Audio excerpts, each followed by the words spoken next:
נכנסים לדירה ברחוב ולונרט בפובלסק. הדירה נמצאת בקומת קרקע. נכנסים ויש פה מעין סלון קטן. מצד שמאל יש מטבח. שאפשר לראות הדירה לשיפוץ מלא. כאן יש לנו שירותים ומקלחת. אנחנו נמשיך לחלק האחורי. יש כאן חדרון קטן, ובצד השני חדר קצת יותר גדול.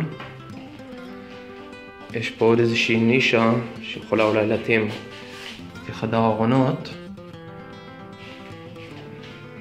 וכאן יש איזשהו חלל שירות.